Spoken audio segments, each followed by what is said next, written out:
Vous savez quoi, je suis vraiment content, je suis tout agité de faire ces enregistrements car je sais que ça ne vient pas de moi. Vous savez, quand vous avez la conviction que ça ne vient pas de vous, que vous n'avez rien eu à faire pour cela, vous n'avez pas besoin de faire votre propre promotion, de tenter d'être grand. Il n'y a pas de problème d'enfance que j'essaie de résoudre ici en utilisant les strates de l'église pour monter plus vite. Je n'ai jamais couché avec un homme. Donc je n'essaie pas de survivre à l'homosexualité en utilisant les applaudissements des hommes pour cela.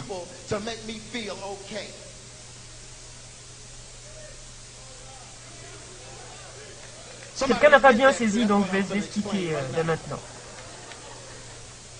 Je vais l'expliquer. C'est parti.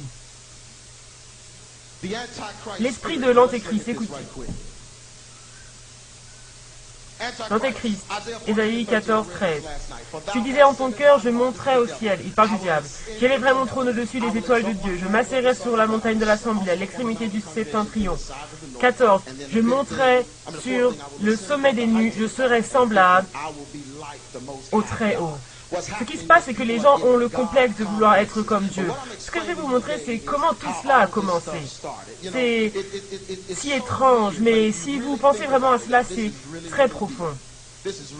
Quand les gens abusent de leurs enfants, ne les élèvent pas bien, les négligent, mais courent quand même après les miracles, après la Bible, cherchent Dieu, essaient de trouver Dieu et négligent totalement leurs enfants, ne se soucient pas de la prochaine génération. La raison pour laquelle ils font cela, c'est que lorsqu'ils étaient enfants, on leur a fait la même chose.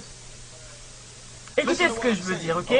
Si on arrête ça maintenant avec nos enfants, leurs enfants ne feront pas la même chose. Je veux que vous y pensiez en profondeur. Pensez à cela, ce que je dis, c'est...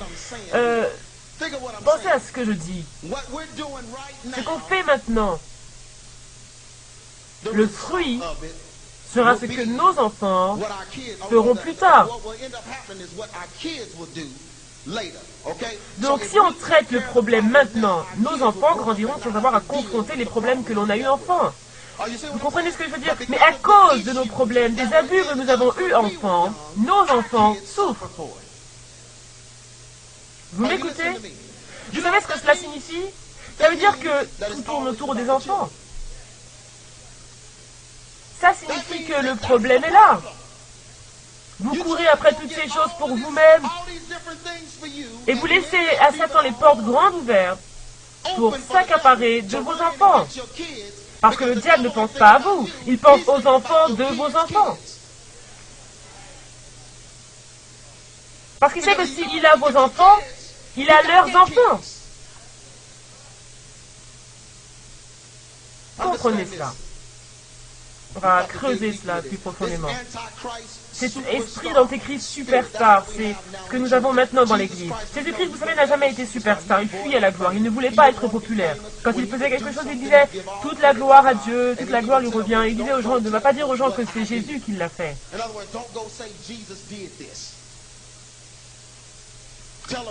Dites que Dieu l'a fait. Il a dit « Quel que soit ce que vous me voyez faire, c'est le Père qui le fait ». En d'autres termes, quel que soit ce que je fais, je ne suis qu'un miroir de ce que Dieu fait dans le ciel. Vous écoutez? On va creuser maintenant, on va creuser cela. Ça ne peut pas être si superficiel maintenant. Écoutez, parlons de Lucifer au ciel pour juste un moment avant d'avoir une bonne compréhension de ce qui se passe. Parce que maintenant on est à un temps de mode prière et adoration. Tout le monde parle de prière et adoration. Il faut adorer Dieu, louer Dieu, louer Dieu, louer Dieu dans vos difficultés, louer Dieu au milieu de vos troubles. Et la plupart d'entre nous savons que ces choses ne fonctionnent plus. Vous allez louer dans vos problèmes jusqu'à ce que vos nez saignent, que vos larmes ne puissent plus couler. Vous allez juste louer et louer, mais les choses n'ont pas changé. Vous savez pourquoi? Parce que les décisions que vous avez prises étaient mauvaises. Vous avez pris de mauvaises décisions. Vous ne pouvez pas louer pour vous sortir de vos choses stupides que vous avez créées vous-même. Il y a une conséquence à cela. Il y a une conséquence au péché. Vous ne pouvez pas louer Dieu pour échapper à ces conséquences-là. Mais c'est ce qu'on entend partout. Loue-le, loue-le, juste, sans te soucier de ta situation. Lève tes mains vers le ciel. Allez, loue-le, loue-le, loue-le. Beaucoup se soucient de leurs problèmes. Mais si vous arrêtez de vous soucier de vos problèmes, louez-le et vous verrez votre problème être résolu. Mais c'est toi qui as créé le problème. Tu dois t'en soucier, tu l'as créé.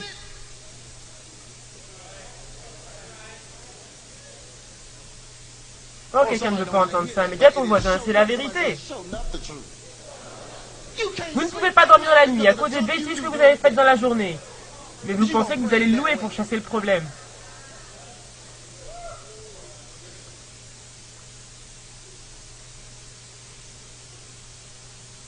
Lucifer au ciel, parlons-en pour un instant. Donc je parlais de sa beauté au ciel dans Ézéchiel 28:13. Tu étais en Éden, le jardin de Dieu, tu étais couvert de toutes sortes de pierres précieuses, de sardoine, de topaz, de diamants, de chrysolites, donc de jaspes, de saphir, d'escarboucles, d'émeraudes, d'or. Tes tambourins et tes flûtes étaient à ton service, préparés pour le jour où tu fus créé. Tu étais un chérubin protecteur aux ailes déployées. Cela nous décrit Lucifer. Je veux que vous ayez une bonne vision de tout cela, car on est obligé de retourner là-bas pour comprendre ce qui se passe aujourd'hui. Lucifer était un ange chargé de l'adoration qui protégeait, qui enveloppait. C'était un ange protecteur. Tout comme une femme qui enveloppe un homme par sa beauté ou sa sexualité. Mais comprenez, ça n'a rien à voir avec la sexualité. Si vous considérez le mot Lucifer dans les textes originels, il a une consonance féminine également. Lucifer était ce qu'une femme est pour un homme. Il enveloppait l'atmosphère au ciel devant Dieu avec sa beauté et son adoration. Ça n'avait rien de sexuel, vous comprenez ce que je veux dire. Mais c'était ce type de relation. Il était un ange protecteur pour Dieu. Et Dieu rend toujours les choses belles. Quand vous entrez dans la présence de Dieu, vous êtes devant lui des êtres beaux. Il vous rend beau. Vous écoutez ? Donc je comprends qu'on vienne comme on est à l'église selon nos moyens, mais je pense que nous devons encourager nos jeunes et nos enfants à s'habiller de façon convenable pour aller dans leurs assemblées. Il n'y a rien de mal à faire ça, il n'y a rien de mal à être habillé convenablement. Quand ils étaient dans le monde, ils étaient maquillés, habillés du haut en bas, de toutes les façons, pour aller aux fêtes d'école. Mais au moins quand vous venez à l'église, ne venez pas comme si vous veniez de vous réveiller, c'est moche. C'est comme ça que les enfants vont à l'église. On dirait qu'ils ont sauté de leur lit et qu'ils vont tomber dans l'église. C'est bon, moi je suis là. La Bible dit, venez comme vous êtes.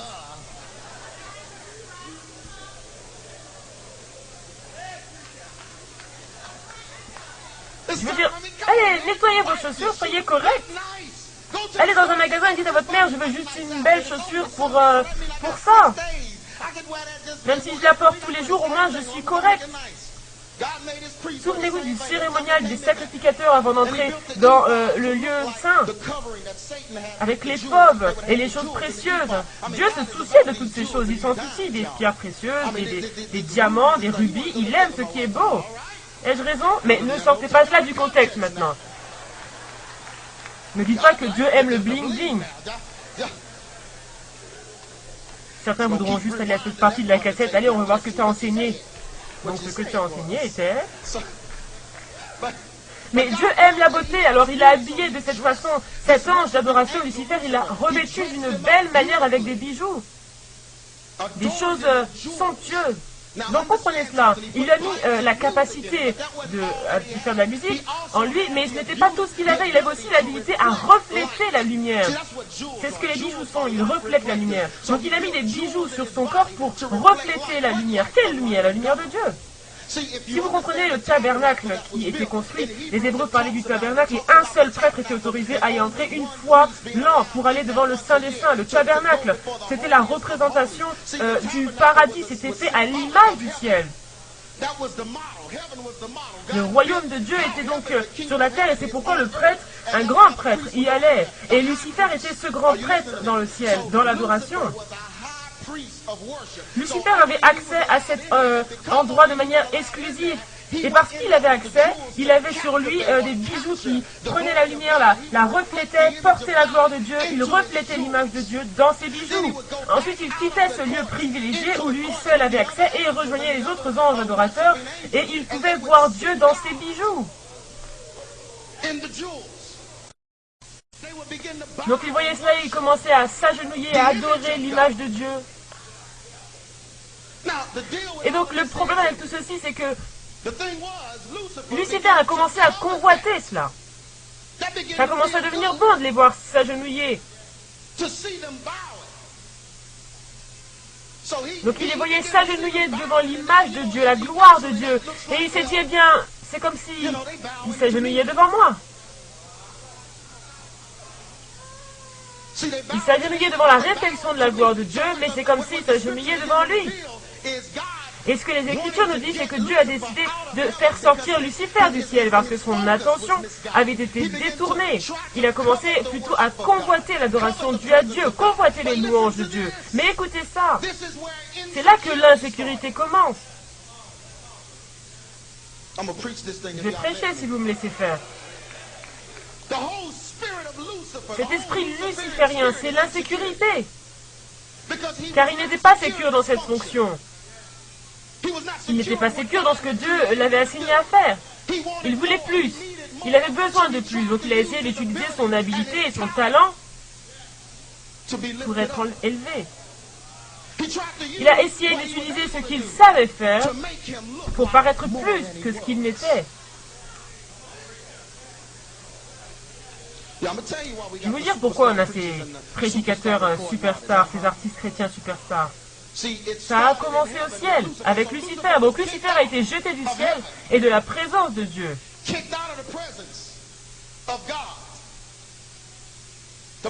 La Bible dit ceci dans Ézéchiel 28:16.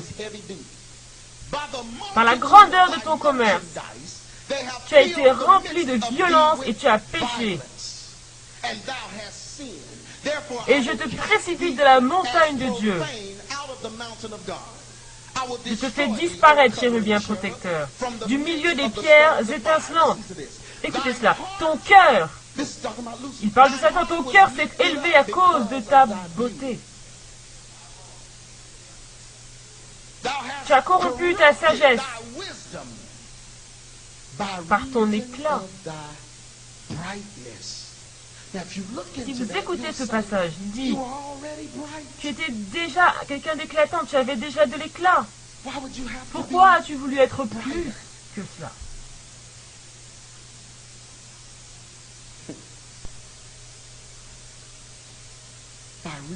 À cause de ton éclat. Et il dit plus loin, par la multitude de tes iniquités.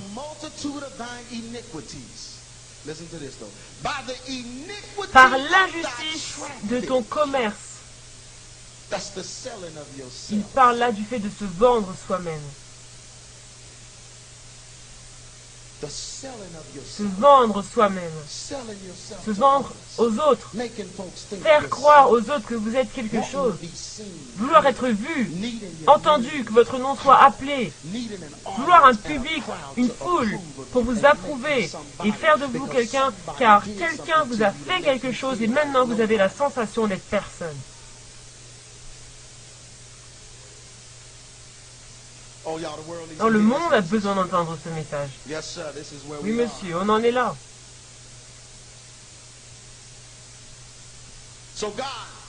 Donc, Dieu a dit, Lucifer, tu es viré maintenant. Tu es corrompu. Maintenant, tu ne te soucies plus de moi, mais de toi. À cause de cela, je te chasse du ciel et je te retire ton boulot. Tu n'es plus un ange protecteur pour moi. Tu n'es plus un ange adorateur pour moi. Tu ne me reflètes plus. Maintenant, tu te reflètes toi-même. Donc, il a chassé du ciel. Et un tiers des anges qui avaient cru en ses commerces, en ses trafics, un grand lot de fans ont été chassés du ciel. Cela est beau, mince.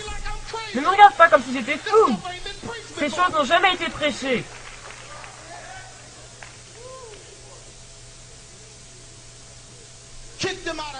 Chassé du ciel avec ses fans. Parce que vous savez, les fans sont réellement des suivistes. Je veux que vous saisissiez cela. Un vrai suiviste. Ça veut dire quelqu'un qui fait tout ce que la superstar fait. Qui va la défendre.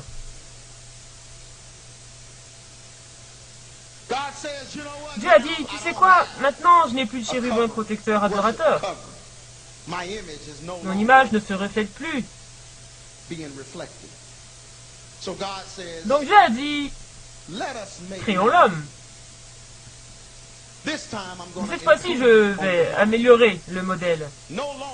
Ces créatures n'auront plus de bijoux sur leur corps pour refléter mon image. Mais cette fois, je vais les créer à mon image. Je vais leur donner ma véritable lumière.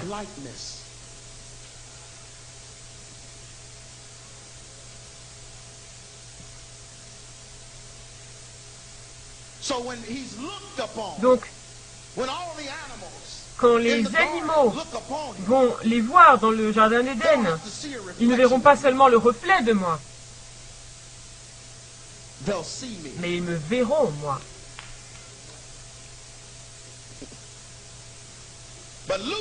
Mais Lucifer a dit, lui qui est désormais Satan, il a dit non, je vais compromettre cela. Je vais détruire ce projet. Parce que si ça continue comme ça, plus personne ne saura que c'est moi qui suis Dieu. Je dois changer leur image de celle de Dieu à la mienne.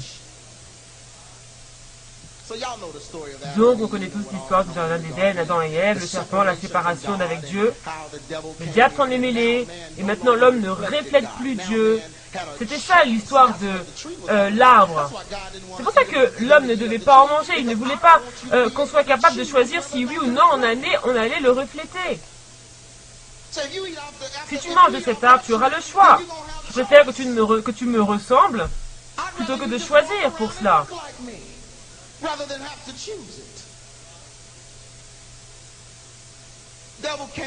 Et le diable s'en est mêlé et maintenant l'homme a la capacité de choisir. Laissez-moi vous dire ce que Dieu a fait quand Dieu a créé l'homme. Il a mis beaucoup de ce qu'il y avait en Lucifer dans l'homme.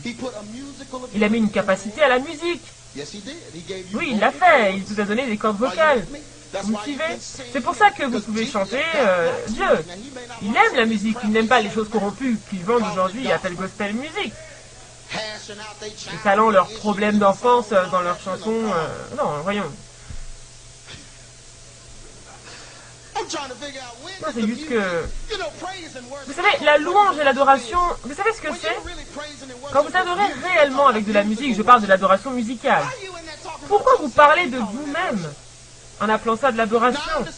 Écoutez-moi, il y a des chants pour certains moments dans les assemblées où vous témoignez des batailles que vous avez vécues, vous êtes un soldat pour le Seigneur, il y a eu tel combat, tel combat.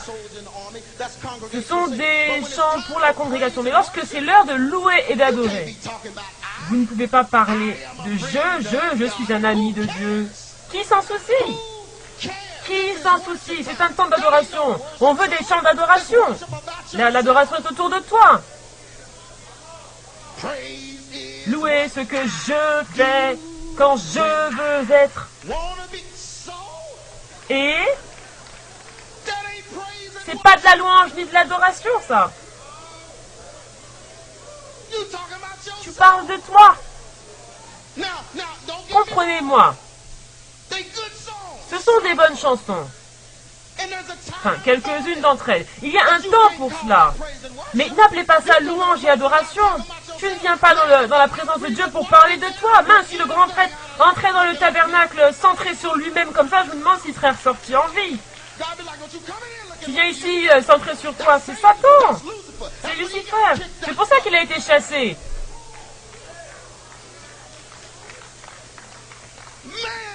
Mince, cela est bon. C'est la chanson préférée de quelqu'un ici, mais je dois libérer ce message. Dieu m'a révélé cela il y a 16 ans. Je dois faire sortir cela. Je ne peux plus le garder. Oh, les gens disent oui, mais je n'en veux à personne. Je dis juste ce que Dieu a dit.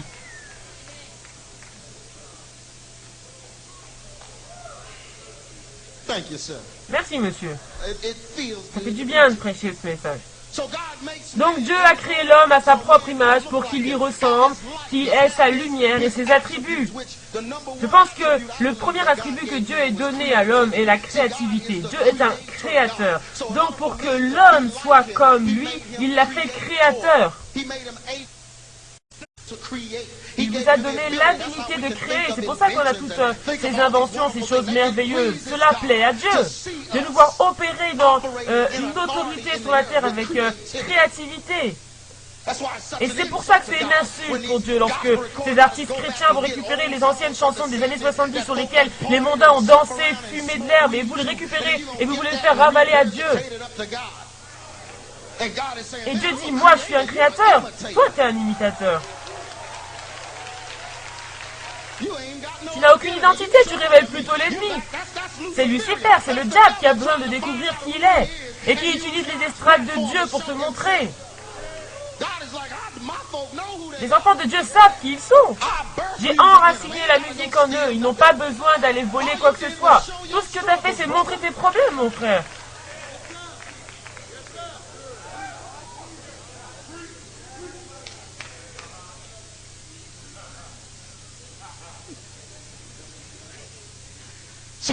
Donc Dieu a fait l'homme à sa propre image.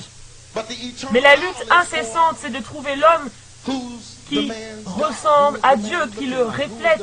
C'est là que la bataille a commencé. Est-ce que vous êtes toujours avec moi? Ah, vous allez aimer la partie qui vient.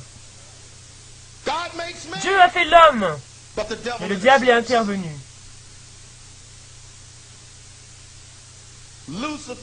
L'intervention de Lucifer.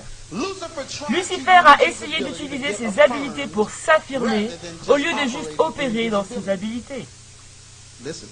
Écoutez, il voulait être vu et connu pour ce que Dieu lui avait donné plutôt que pour ce qu'il pouvait donner à Dieu.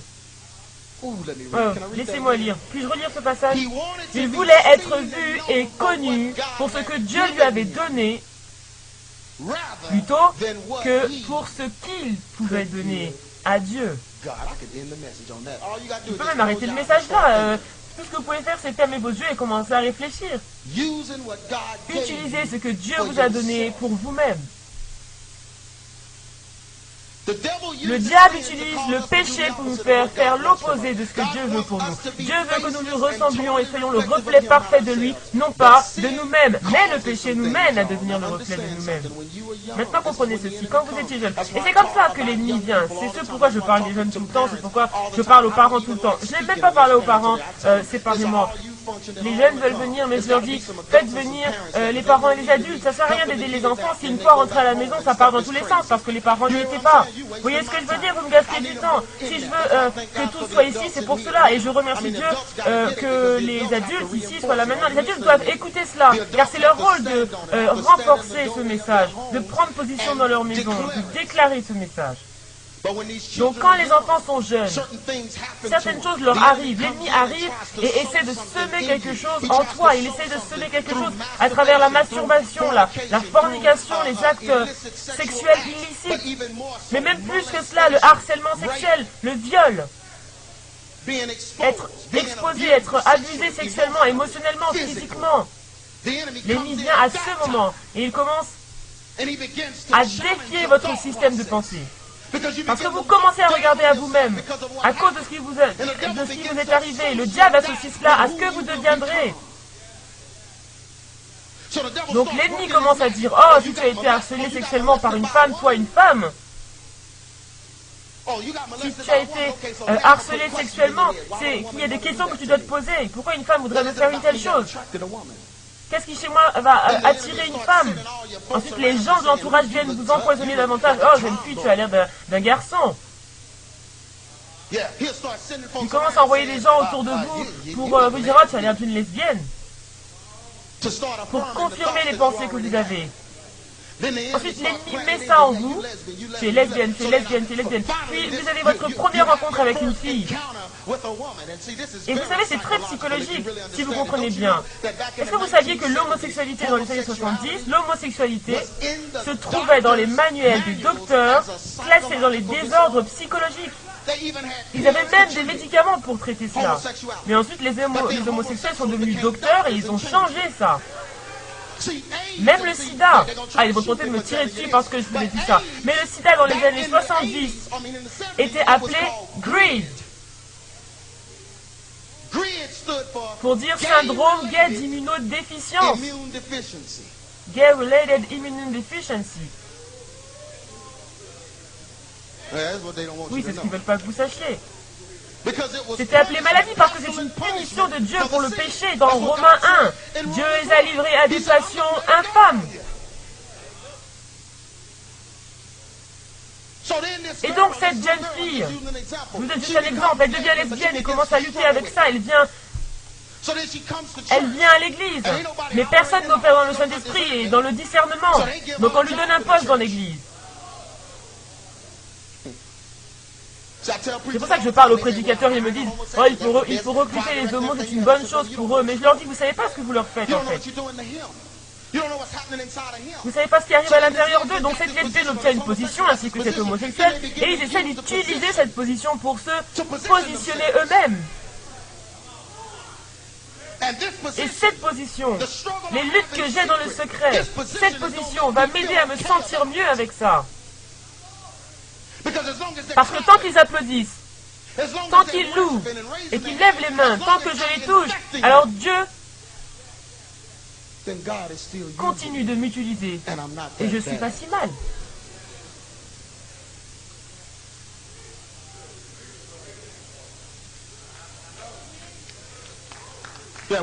On ne comprend pas. On ne comprend pas. On ne comprend pas. On utilise juste les gens comme ça, et ils ont des luttes, et ils veulent être libérés, mais parce qu'on veut les utiliser, parce qu'on a besoin d'un musicien, parce qu'il nous faut un conducteur de louange, un prédicateur. On va s'asseoir dans le silence, ne rien dire d'autre, il ne faut pas juger. Alors que tout en toi te dit que cette personne est homosexuelle. Vous savez le plus triste dans tout cela? Vous pouvez ignorer ce que vous voulez, mais vos enfants... Vos enfants sont désensibilisés à la vérité. C'est comme un mur qui s'effondre. Quand un vrai prédicateur arrive, ils ne veulent même pas l'entendre car ils se disent que tous les prédicateurs ne sont qu'un lot de rigolos. Vous ne pouvez pas tromper les ados. Vous pensez que vous les trompez. Ne parle pas de ça, bébé, ne dis rien. Ils disent ok, mais dans la chambre ils disent ce gars est un gay. Oui, c'est un homo. C'est pour ça que je ne serai pas sauvé parce que ces pasteurs sont des simulateurs. Des trompeurs. Vous ne pouvez pas donner de la contrefaçon aux ados. Ils ne prennent pas la contrefaçon. Vous avez déjà essayé de leur acheter des chaussures et au lieu de Nike, c'est Bike.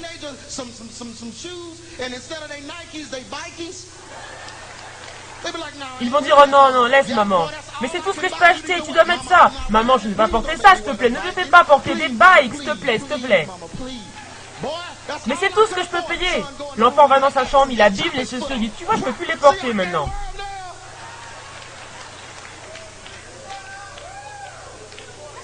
Les enfants ne veulent pas de contrefaçon. C'est pour ça que je me demande pourquoi les adultes veulent à tout prix faire du saint hip-hop, ça passe pas. Tu es un gangster, un dur à cuire, un voyou dans l'église. Tu ne peux pas être un vrai gangster dans la rue, donc tu viens dans l'église en disant je vais intimider le peuple de Dieu, je suis un dur à cuire moi avec les mamans dans l'église. Les mères, je suis un dur moi, je suis un gangster pour Dieu, avec les mamans ici.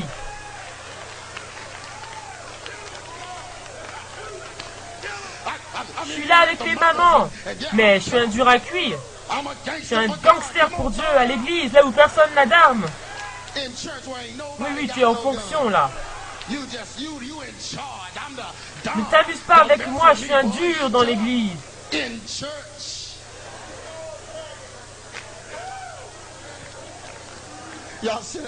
dire, asseyez-vous. Puis-je dire les choses comme elles sont? Ce sont des idioties. Le diable utilise le péché qui arrive dans notre jeune âge pour nous faire faire des choses. Écoutez cela. Il nous pousse à nous considérer nous-mêmes. C'est ce que le péché produit à votre jeune âge. Quand vous vous êtes fait agresser sexuellement, vous commencez à vous considérer vous-même. Les décisions que vous commencez à prendre tournent autour de vous. Comment je peux me sentir mieux par rapport à ce que j'ai vécu? Comment je peux surmonter ça? Tout tourne autour de moi. Donc à chaque fois que Dieu veut me bénir avec quelque chose, je réfléchis à comment cela peut me donner une meilleure image aux yeux des autres. Vous savez, ces frères, dès qu'ils ont une nouvelle voiture, tout le monde doit être au courant. Hey, j'ai une nouvelle voiture. Ils ont une nouvelle maison, mince, je vais faire des fêtes tous les jours. Et je vais inviter tout le monde tous les jours. Mais pourquoi tu veux faire des fêtes? Oh, je sens juste l'envie de faire des fêtes. En fait, ce que tu veux, c'est que tout le monde voit ta maison.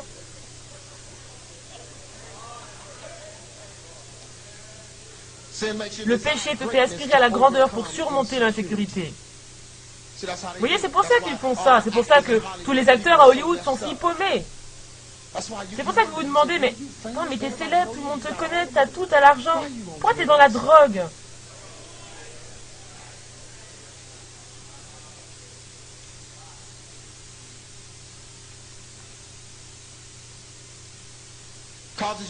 Ça vous amène à faire croire en quelque chose que vous n'êtes pas. Je vais frapper fort. Je vais frapper très fort. Vous savez, il y a un livre appelé La femme, sa maîtresse et son seigneur. Le titre, c'est déjà homosexuel. La femme, sa maîtresse et son seigneur. C'est comme ça que les homosexuels s'appellent, qu'ils appellent leur partenaire. Amant, amante. Ils ne disent pas mari et femme. Non, ils disent pas mon mari, ma femme. Donc déjà, rien que ça, c'est déjà vicieux. Donc je ne comprenais pas l'histoire de cette femme, sa maîtresse et son seigneur, jusqu'à ce que je lise le premier chapitre. Et que je me souvienne de 2 Timothée qui dit que les hommes allaient devenir amoureux d'eux-mêmes. Parce que le premier chapitre dans ce livre s'appelle L'amour de soi.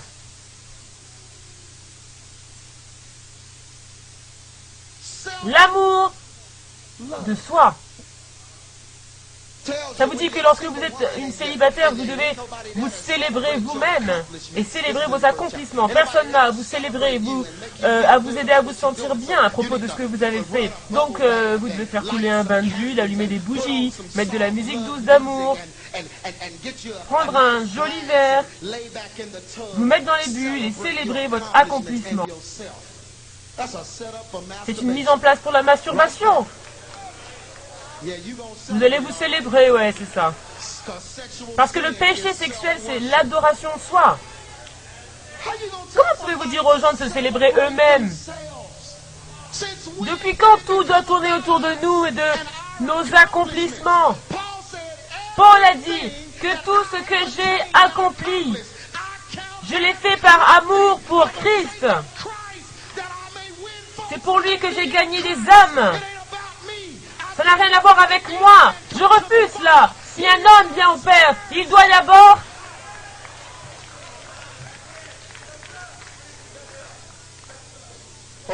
Ah, je vais démolir tout ça. Oprah Winfrey et toutes ces personnes vous encouragent à vous aimer vous-même. Aime ce que tu es. Embrasse ce que tu es. Aime-toi. Alors que la Bible n'a jamais dit de faire ces choses. Quand la Bible parle de toi, elle dit que rien en toi n'est bon. Rien. Ta chair, il n'y a rien de bon à l'intérieur. C'est pourquoi tu la renies, c'est pourquoi tu la crucifies, tu la tues.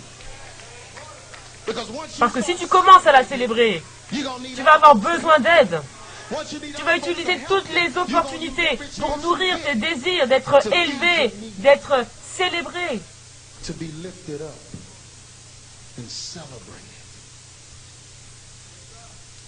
Oh, c'est calme ici.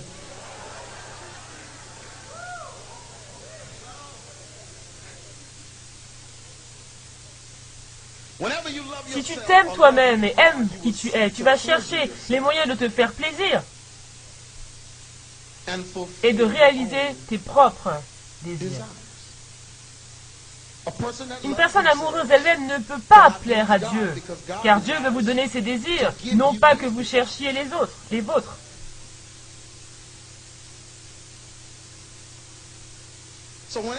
Donc, quand vous tombez amoureux... Vous voyez, les gens ne comprennent pas 2 Timothée qui a dit qu'à la fin des temps, les hommes deviendront amoureux d'eux-mêmes. Ils vont aimer ce qu'ils sont. Écoutez ce que je dis. Quand ils sont élevés, ils deviennent toujours amoureux de leur propre genre.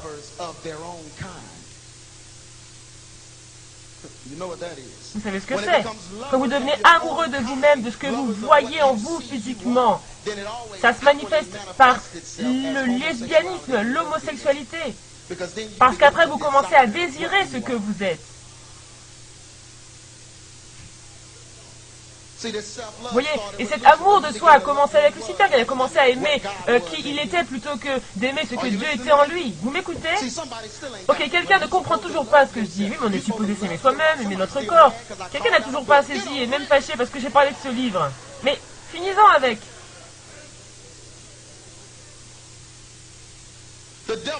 Le diable veut te placer dans une position où tu vas commencer à te célébrer. Je ne dis pas que vous ne devez pas aller vous acheter des jolies choses, s'il vous plaît. Ne prenez pas ce que je dis hors du contexte. Vous savez, les gens sont fous.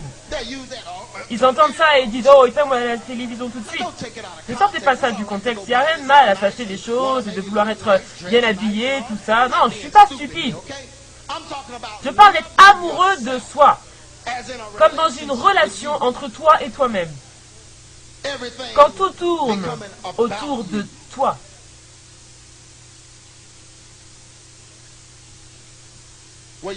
Quand vous êtes toujours obligé de ramener votre passé sur le devant de la scène pour donner une meilleure image de vous. Oh, je peux confronter cela. Il y a un album gospel qui vient de sortir. Je me suis senti si mal pour ce frère. Entre toutes les chansons, il raconte comment il était pris dans la masturbation, dans la pornographie, juste restant dans le passé. J'ai dit, Seigneur, aie compassion. Oui, j'ai dit, Seigneur, aie compassion. Mais le frère est obligé de toujours faire revenir son passé pour montrer aux gens son progrès. Pour montrer aux frères que je suis correct maintenant. Pour prouver quelque chose. Oh, ils sont calmes. Ne soyez pas calmes. C'est toujours la vérité. Chercher les voies et moyens d'accomplir ses propres désirs mènera toujours à la séparation d'avec Dieu. Vous ne pouvez pas servir deux maîtres.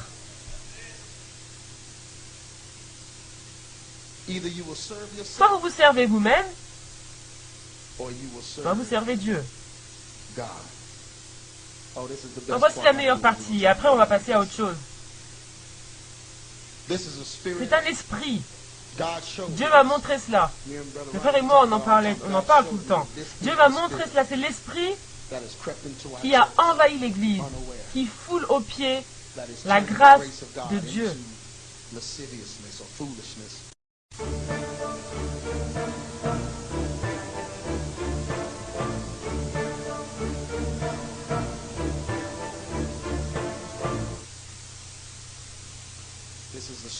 C'est un esprit appelé affectation. L'esprit d'affectation. C'est un esprit qui fait semblant. Il est défini comme une image, une affiche. L'affectation, c'est quelque chose de peu sincère. C'est un comportement fin, supposé, non naturel. L'affectation, c'est quelque chose d'artificiel. C'est un comportement particulier, une façon de s'habiller ou de parler qui est adoptée pour donner une fausse impression de soi. L'affectation, c'est ce que Dieu m'a dit. Je vais tenter de vous le restituer.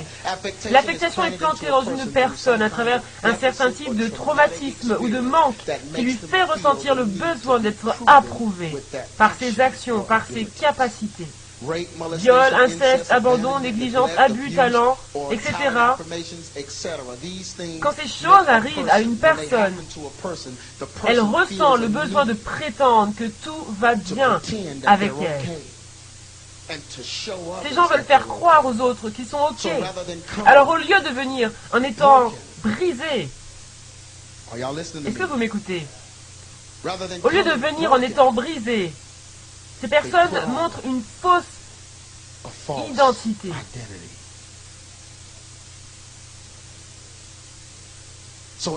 Donc, dans leur jeunesse, et cela arrive souvent aux musiciens, aux personnes qui ont du talent, les musiciens, etc. Les gens applaudissent lorsqu'ils jouent. Mais qui ils sont, personne ne peut le dire. Donc, tout le monde peut dire quel talent ils ont. Mais personne ne peut dire qui ils sont à l'intérieur. Et si personne, dans l'enfance de cette personne, ne va l'aider à trouver son identité, la personne va essayer d'utiliser son talent, sa musique comme un chemin pour trouver son identité.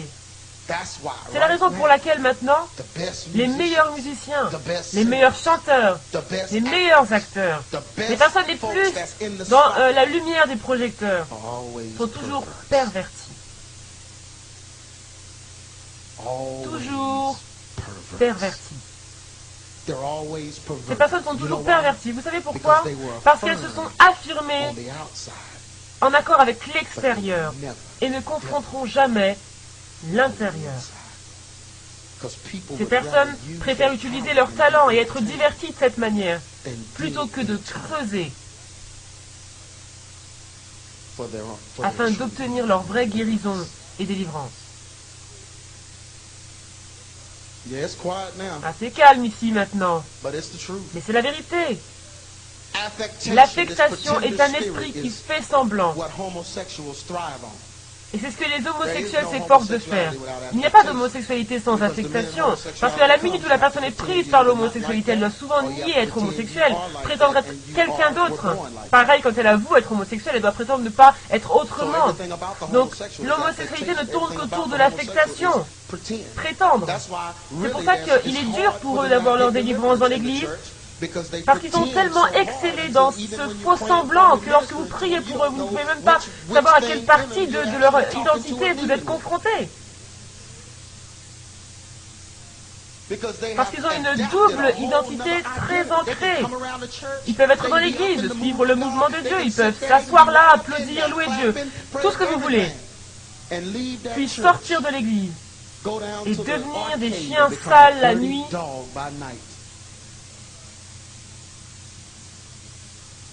Parce qu'ils font semblant. Ce sont des professionnels dans ce domaine. Avez-vous déjà vu des homosexuels, spécialement les hommes qui veulent être comme des femmes? Ils sont plus femmes que les femmes. Ils marchent mieux qu'elles. Je veux dire, ils doivent toujours être vus, toujours à l'avant.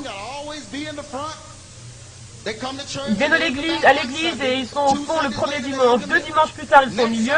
Le dimanche d'après, ils sont à l'avant. Le dimanche d'après, ils sont dans l'équipe de louange. Ils jouent des instruments, ils nous enseignent des chansons. Et quelques dimanches après, ils prêchent dans l'assemblée.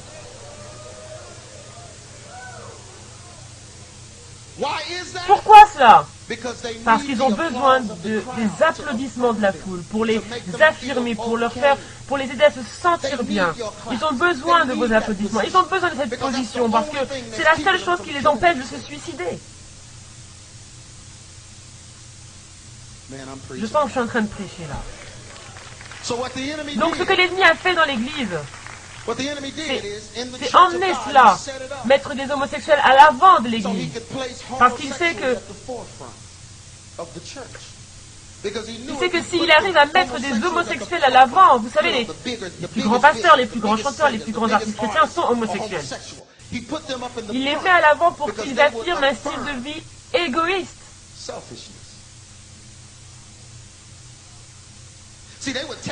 Pour qu'ils prennent les estrades, les caméras, et montrent des personnes, des célébrités, des stars, des talents, de la gloire, toutes les choses qui nourrissent le moi. Et ils utilisent Dieu dedans, ils mélangent tout ça pour que ça paraisse digeste. Et ils arrivent à tourner toute la nation, tout le corps de Christ vers eux-mêmes. Le moi. Je prêche là. Donc maintenant, chacun pense en termes de moi. Qu'est-ce que Dieu a pour moi? Ce que je peux obtenir de Dieu. Ce que Dieu me doit à moi. Ce qui m'appartient à moi. Où sont mes miracles? Où est ma saison? Où est mon apogée? Regarde quelqu'un et dit, Dieu me le doit, Dieu me le doit. Il a promis qu'il ferait ceci et cela. Oui, mais tout était conditionné par l'obéissance.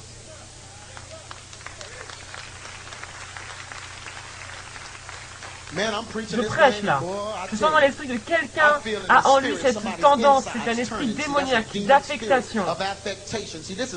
C'est un esprit. Et ça a déjà tenté beaucoup d'entre nous ici, de vous en être vus, affirmés, reconnus. Tu vas à l'église, tu danses, tu chantes, tu tombes sur tout le monde. Tu sais toutes choses, mais dans ta maison c'est le chaos. Et les enfants te regardent et se demandent, mais qu'est-ce qui va pas avec maman? Et non, mais je sais ce qu'il faut faire, je dois prier dans les difficultés, adorer Dieu dans mes difficultés. Non, tu dois confronter la situation. Confronte-toi toi-même. Assieds-toi et arrête d'attendre qu'on approuve les choses, parce que tu sais qu'elles ne sont pas OK. Parce que tant que tu prétends que tout va bien, personne ne peut t'aider. Avez-vous déjà essayé de prêcher à un menteur? Vous savez comme c'est difficile? Tu dois être sauvé. Je sais, je le suis. Non mais frère, tu dois vraiment donner ta vie à Dieu. Ça y est, j'ai donné ma vie à Dieu. Mais tu ne vis pas droit. Oui, j'en ai parlé à Dieu ce matin, tu vas bien avec moi. Mais frère, Ok, oublie ça. Oublie. Le diable veut me fatiguer. Comment prêcher à quelqu'un qui a ses habitudes au mensonge? Ils ne veulent jamais admettre.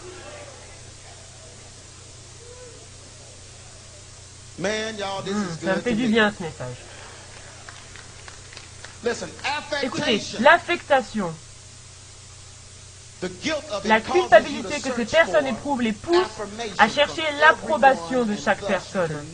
Et ces personnes ne peuvent jamais faire pleinement la volonté de Dieu dans leur vie, parce que leur vie devienne totalement centrée sur eux-mêmes et non sur Dieu. Je vais vous dire comment les distinguer, ces gens. Avant qu'ils se lèvent pour chanter, prêcher, danser, ils disent, oh, vous savez, les gens ont dit que je ne serai jamais rien. Les gens ont dit, parce que je n'étais pas éduqué, je ne m'en sortirai jamais. Les gens ont dit que je ne pourrais pas. Les gens ont dit que je ne pourrais pas. Mais regarde-moi maintenant, baby. Les prédicateurs. Je suis un mauvais garçon maintenant. Tu ne le savais pas? Maintenant tu le sais parce que tu m'as attristé. Prédicateur. Les gens ont dit. Les gens ont dit. Vous savez ce qu'ils vous révèlent? Que leur vie entière ont été basées sur du négatif et non sur du positif. Ils ont construit leurs existences entières sur une affirmation erronée. Vous savez ce que cela veut dire? Ça veut dire que jusqu'à la fin de leur vie, ils auront des troubles au-dedans d'eux.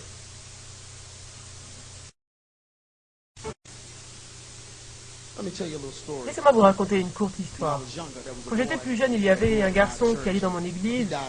Il est mort du sida il y a quelques années. Il était homosexuel. Il était jeune, c'était l'homosexuel le plus jeune que j'ai jamais rencontré. Il était homosexuel avant même de savoir qu'il serait conçu. Et il a grandi dans notre église et il essayait d'avoir des rendez-vous avec des filles, vous savez, pour prouver qu'il n'était pas homosexuel. Mais bon, on savait qu'il était gay, tout le monde le savait. Donc j'étais un jeune garçon et je grandissais dans mon assemblée. Mais j'étais frappé par certaines femmes qui étaient membres de mon assemblée quand je grandissais. Et c'est une expérience traumatisante. Et je dois vous le raconter parce que ça va faire partie de ce que je vais vous expliquer. Mais j'étais donc frappé et ça m'a poussé à me remettre en question comme mince, ça va être de ma faute, quelque chose ne va pas chez moi, et quand je serai grand, je devrais être un coureur, car toutes les femmes veulent me frapper. Et donc, c'est toutes les pensées qui me passaient par l'esprit, mais quand c'est arrivé la première fois, je ne savais pas, je ne pouvais pas en parler à quelqu'un, parce que c'est pas le genre d'église où on pouvait dire ce genre de choses, je ne pouvais pas faire ça. Donc, je ne savais pas quoi faire, j'en étais arrivé au point de ma vie où ma vision de l'église et des différentes choses était secouée, je pensais que l'église était qu'une mascarade, j'étais vraiment au plus bas de ma vie, j'étais vraiment dans un moment de grande vulnérabilité. Et donc, ce jeune garçon que Satan manipulait, il ne savait pas qu'il se faisait manipuler par le diable, mais le diable avait ses plans, il avait suivi que Dieu avait des projets pour moi, ex-ministry et la vérité sur le hip-hop, donc il s'est dit, je vais lui donner le dégoût de l'église, il va être blessé par l'église, il va sortir de l'église avec son message. Mais le diable ne peut pas arrêter Dieu. Donc, après que ça soit arrivé, quelques semaines plus tard, je devais confronter toujours ces agressions, ces choses, ces sentiments, différentes choses, mais j'en ai parlé à personne, je l'ai gardé pour moi, je traitais ça tout seul. Et soudainement, notre église a planifié un nouveau programme, on devait travailler et vendre des choses toute la journée, sous le soleil. Donc notre église faisait cela. Et donc on le faisait pour gagner de l'argent. Certains frères en avaient besoin de travail. Donc l'église devait se réunir pour travailler et des personnes d'autres villes où mon église était implantée nous rejoignaient et restaient là quelques temps et nous aussi ensuite nous allions aller dans leur ville. Donc ce jeune garçon s'est dit voici mon opportunité, donc il m'a écrit une lettre et dans cette lettre il me demandait de m'unir sexuellement avec lui. Donc il voulait une connexion avec moi, faire ce que les homosexuels font, mais avec moi. Il m'a écrit cette lettre disant comment tout le monde le fait, tout le monde l'a fait au moins une fois, donc ne te sens pas mal par rapport à ça. Il en a fait une lettre toute entière. Je ne l'ai jamais lue et merci Seigneur. Merci Seigneur car j'avais une maman sauvée. Est-ce qu'elle est là ma maman? Donc ma mère m'a dit que le Saint-Esprit lui a dit d'ouvrir la lettre. Et oui, faisons revenir un peu de discernement dans tout ça. Ah, mais c'est son intimité? Oh non, c'est l'intimité de mon enfant. Que serait-il arrivé si elle avait été aussi stupide? Comme beaucoup de personnes aujourd'hui. C'est sa chambre, c'est son... Non, elle a dit, le Saint-Esprit lui a dit d'ouvrir, elle a ouvert la lettre, elle l'a lue, elle m'a fait asseoir, elle m'a dit, Craig, j'ai ouvert cette lettre, parce que ce garçon voulait coucher avec toi, et je veux te dire que tu ne peux pas faire ça, c'est pas bien, et personne n'est censé faire ça. Alors j'ai dit, ok, et ensuite mes oncles ont décidé d'aller tuer le garçon.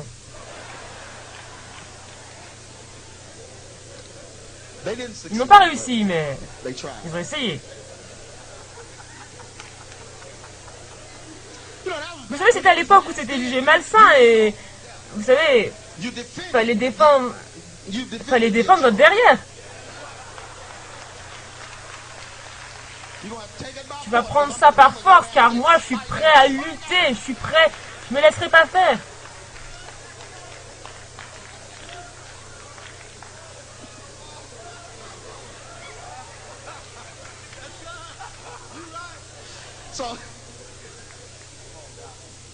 Mais Dieu a saisi mon cœur quand je préparais ce message, plus tôt dans l'année. Le Saint-Esprit m'a dit, Craig, tu sais, je t'ai parlé de cet esprit d'affectation. J'ai dit, oui, Seigneur, tu m'as parlé de ça. Le Saint-Esprit m'a parlé et a dit, Craig, je t'ai protégé.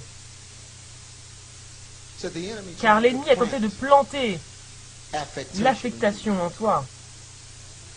Dieu a dit, tu sais pourquoi je t'ai choisi? J'ai dit non, il a dit parce que tu ne te prends pas au sérieux. Tous ceux qui me connaissent personnellement savent que les estrades, les podiums, les CD, les DVD, s'il vous plaît, je veux juste être à la maison avec mes enfants. J'ai passé mon temps à chercher à annuler des engagements pour pouvoir être à la maison avec mes enfants. Les gens ne comprennent pas cela, ils me disent, tu es supposé être au travail. Je leur dis, le travail, c'est Victoria et London. Dieu dit, tu prends soin de ta maison et je prends soin de la mienne. Tout ce que tu as à faire, c'est prêcher l'évangile, ensuite tu rentres à la maison et tu es un papa. Donc il a dit, je t'ai appelé à cause de ton attitude parce que tu n'as jamais cherché à être connu, vu, populaire. Tu n'as jamais essayé d'utiliser les estrades que Dieu t'a données pour régler des problèmes personnels et te montrer, être quelque chose, être à la télé. Les amis le savent, je refuse des interviews constamment, des invites à la télé, je m'en moque totalement, je ne m'en soucie pas. Je ne peux pas lutter contre les démons chaque semaine, j'ai besoin d'une pause. Vous savez que c'est pour de vrai, on doit chasser des démons en permanence, personne n'a envie de faire ça. Vous savez que ces gens ne pensent qu'à eux. La semaine dernière, j'ai parcouru l'Europe, et la semaine d'après, j'étais en Italie, et j'ai prêché dans les cathédrales de Rome. Après ça, j'étais à Vénus, j'avais un voyage spécial à Vénus, et j'ai prêché aux Martiens. Et la semaine d'après, mais ce soir, je vais vous donner ce que j'ai reçu sur le mont Sinaï. J'étais sur le sommet des montagnes et Dieu m'a parlé.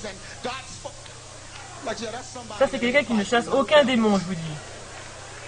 Tu n'as pas encore chassé les démons.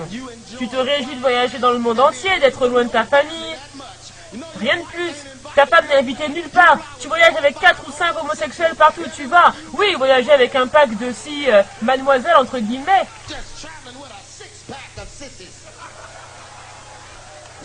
Oui, tu aimes voyager. Et la semaine d'après, je vais prêcher au maire. Et ensuite, je vais prier pour le président. Et après, encore plus que ça.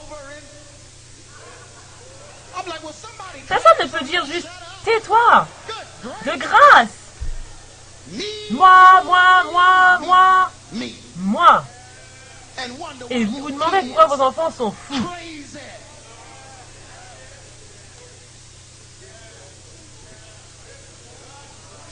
Donc Dieu m'a dit, je t'ai protégé. Je lui ai demandé, que veux-tu dire par là? Il a dit, cette lettre, Dieu me parle constamment comme ça, je ne sais pas comment ça se passe avec vous. Cette lettre que ce jeune t'a envoyée était une attaque démoniaque pour te changer. Dieu a dit, si tu avais lu cette lettre, après avoir été frappé par des femmes et dans l'église, tu aurais chuté à cause de cela, car tu étais vulnérable. Si tu avais chuté et couché avec un homme, à partir de ce moment, tu n'aurais plus été centré sur moi. Il a dit, chaque fois que tu te serais levé pour prêcher le message contre le hip-hop, tu aurais cherché à être approuvé. Il a dit, à chaque fois que tu te serais retrouvé devant une foule, tu l'aurais utilisé comme une opportunité pour surmonter ce que tu aurais fait en secret.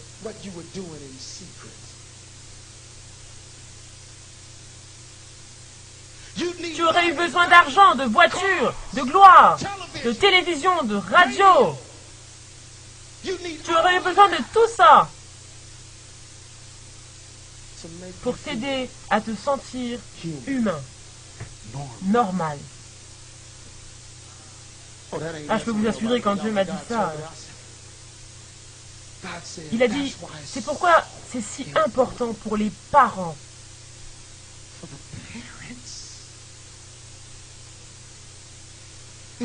Si ma maman, écoutez, si ma maman avait été en dehors de ça, n'avait pas été là où elle était appelée à être, vous m'entendez? Si ma mère n'avait ouvert que les lettres de l'église qui lui offraient la possibilité de briller dans l'église, trouver sa position, son plan, si elle avait été en train de regarder la télé et des vidéos pour trouver qui elle est, tandis que le diable l'aurait volé pendant ce temps. Si J. Craig Lewis n'avait pas été la priorité numéro 1 de Charlène, je ne sais pas où je serais.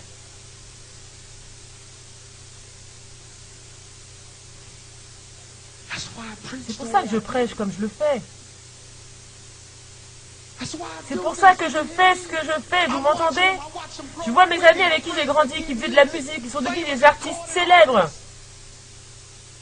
Mais parce qu'ils ont couché avec un homme une fois, tout ce qu'ils font tourne autour d'eux.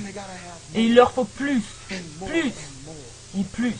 Quand on les applaudit, c'est encore plus difficile, car ils ne savent pas si la prochaine chose qu'ils feront aura autant d'applaudissements.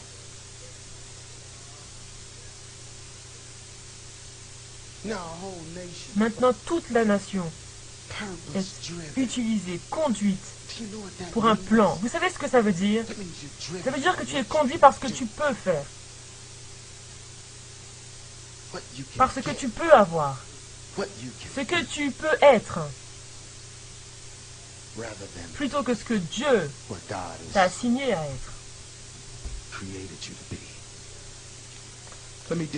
Laissez-moi te dire quelque chose rapidement. Et je vais fermer ce sujet.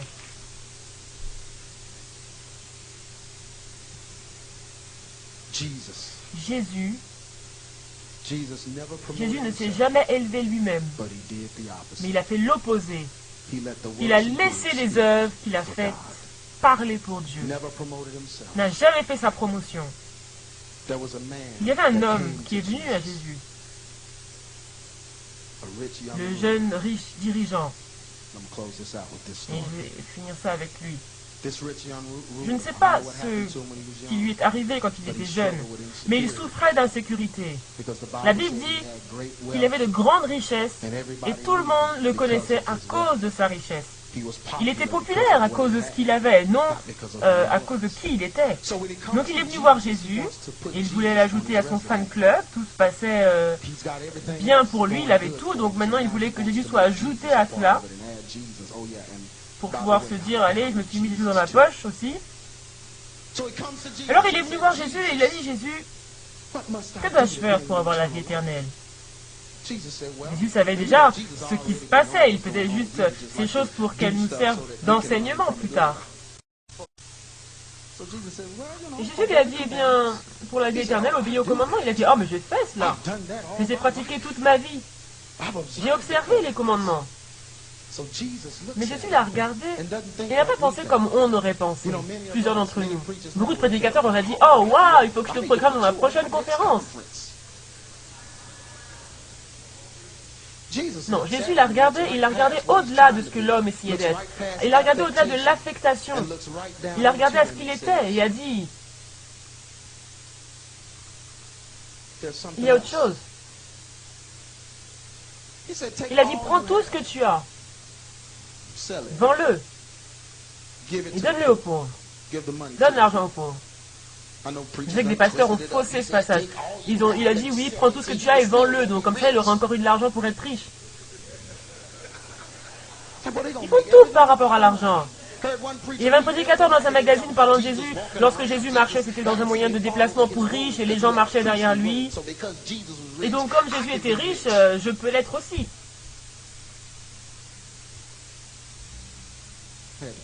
Oui, mettez ça sur la vidéo. Mais Jésus a regardé plus que ça. Et il a dit, va vendre toutes choses. Donne l'argent aux pauvres. Et ensuite, tu peux venir et être avec moi. Mais le frère est parti triste car il s'est dit, si je vends tout, les gens vont savoir qui je suis en réalité. Je suis attaché à cela.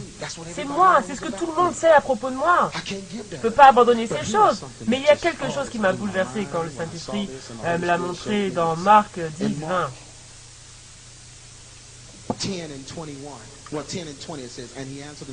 Et il lui répondit, Maître, j'ai entendu toutes ces choses de ma jeunesse. Vous voyez, en disant ça, il se met en avant.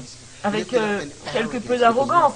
C'est l'affectation qui donne naissance à l'arrogance. Donc, verset 21, Jésus l'ayant regardé.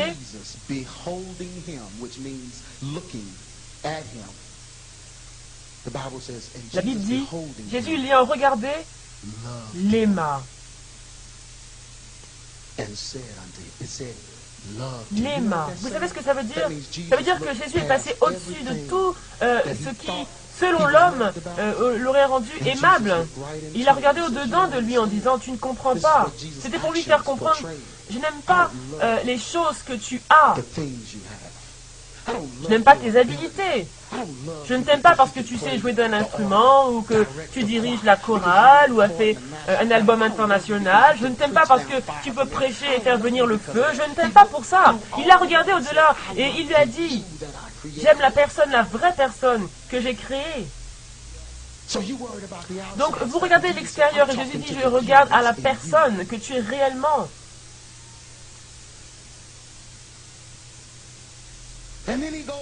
Et à la fin de ce passage, il dit, alors je vais le paraphraser,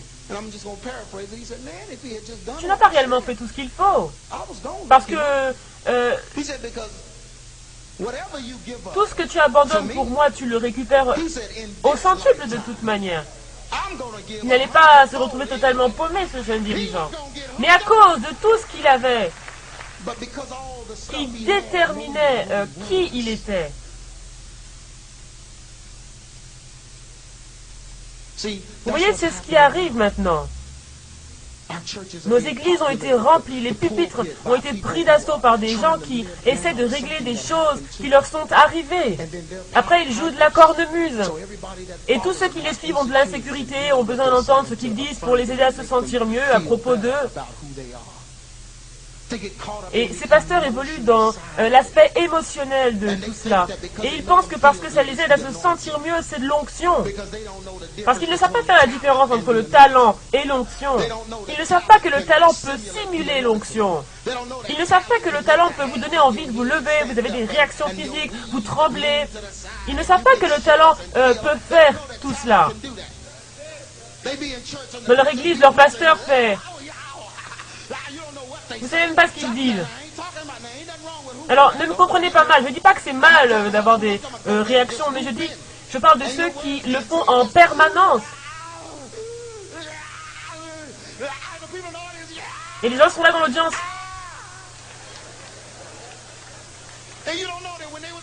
Et vous ne saviez pas qu'à la maison, ils seraient dans la glace et... Ah non, ça c'est pas la bonne main.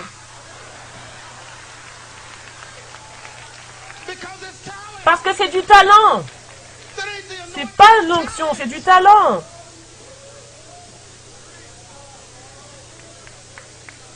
Les gens se lèvent et chantent avec talent et vous jureriez que c'est de l'onction. Faut les voir maintenant comment ils font comme des homosexuels, les hommes. Toutes ces manières. Vous ne savez même pas le nombre de chanteurs gospel qui ont des voix de femmes maintenant. Je veux dire les plus connus. Ils chantent comme des filles. Alors ils font tout ce que les femmes font. Vous savez, les hommes ne sont pas censés faire ces choses, c'est mal, mais maintenant ils font tout.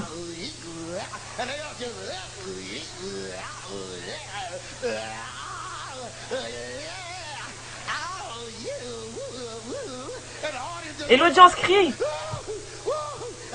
Et après le concert, ils sont là. Mince. Billy a chanté aujourd'hui. Il est peut-être gay. Il est peut-être homosexuel. Il a peut-être couché avec tous les hommes de la chorale. Il répand peut-être le sida partout. Mais il nous a prouvé qu'il a de l'onction.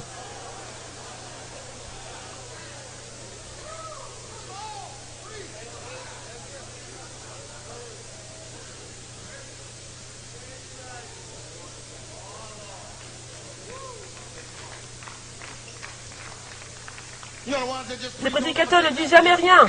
Ils ont juste leur voix sexy. Ça fait penser à des bruits d'animaux.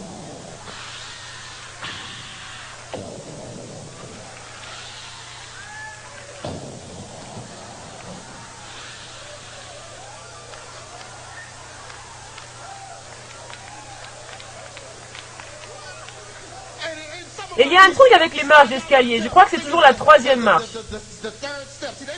En bas, ils disent, oui, priez pour moi, ils parlent normalement et tout. Et dès qu'ils arrivent à cette marche...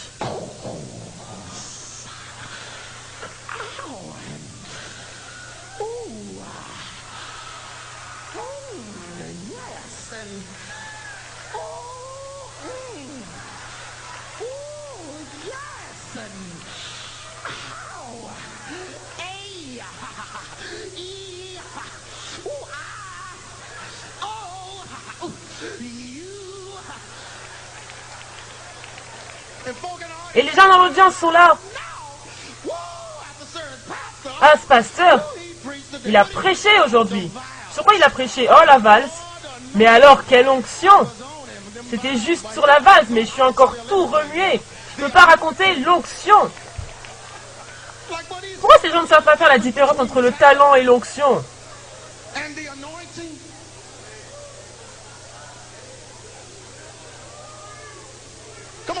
Asseyez-vous. Laissez-moi finir. Ils ne savent pas faire la différence. Donc ils suivent tout ce qu'ils trouvent. Ils les voient à la télé avec une foule. Ils entendent les chants qui les font pleurer. Ils sont émus. Alors ils se disent, oh ça doit vraiment être Dieu car ça me fait me sentir comme... Et ils oublient que lorsqu'ils étaient au concert de Luther Vandross, ils ont ressenti la même chose. C'était pas l'onction au concert de Luther. Leur cœur bat plus vite. La Bible a dit que dans les derniers jours, il y aurait des faux Christ, des faux prophètes qui se lèveraient et tromperaient un grand nombre au point de tromper même les élus si possible.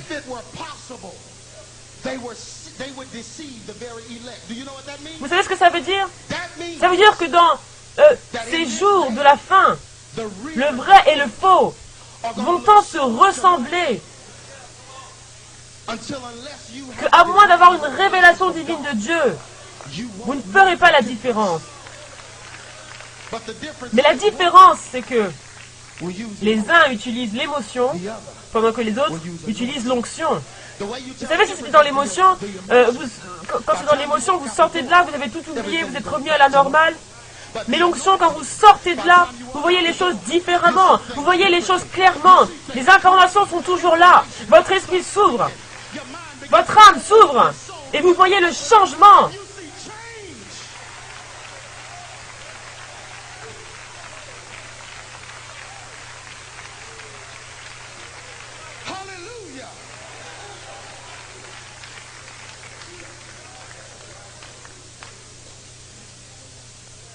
Asseyez-vous. Je vais fermer avec ça. 3 choses que Dieu ne fait jamais, mais cet esprit d'antéchrist, superstar d'affectation, fait toujours cela. Et je vais finir avec ça. La première chose, Dieu n'utilise jamais les talents pour évangéliser.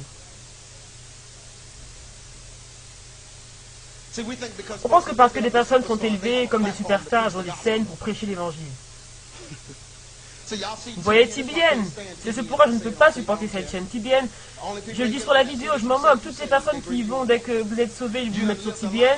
Vous avez toujours vécu une vie ordurière. Tout le monde sait que vous êtes, vous chantez pour le diable toute votre vie, vous avez fait ça, et vous n'avez jamais rien donné à Dieu.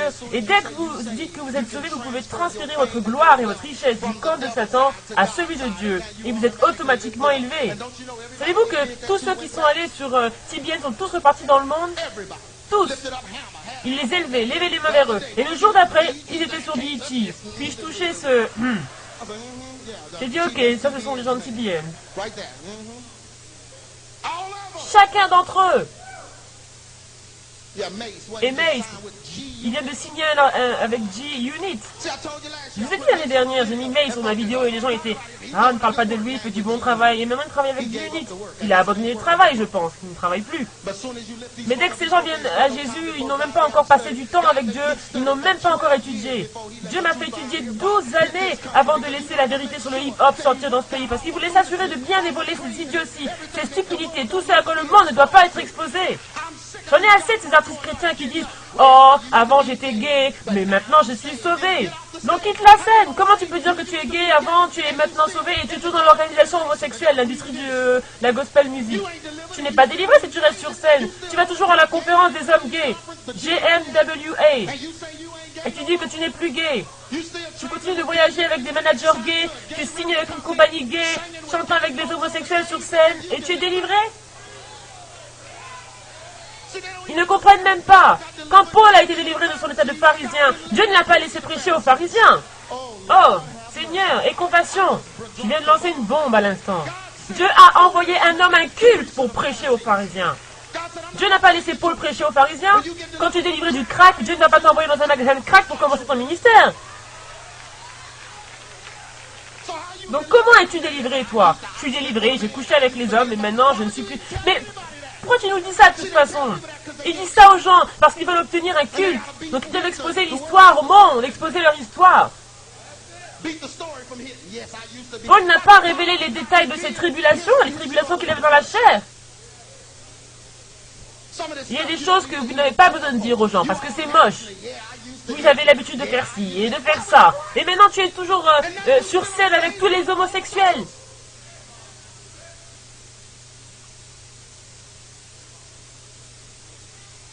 Vous savez ce qu'il faut pour être délivré de l'homosexualité?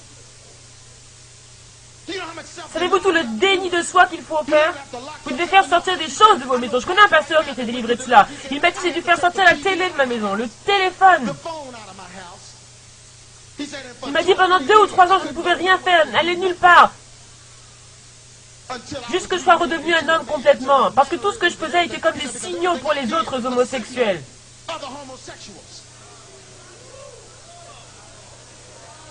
Mais tu es sur scène, et tu es populaire, et tu es élevé, et connu, et délivré. Ouais, voyons. Êtes-vous toujours aussi fou? Je sais que vous ne l'êtes pas. Monde, es-tu fou? Monde.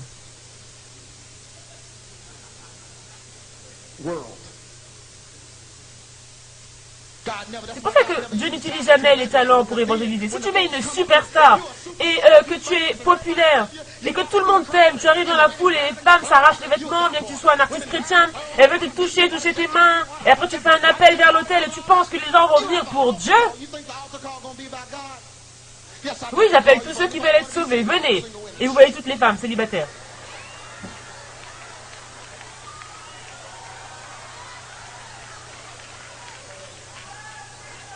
Personne ne vient à Christ.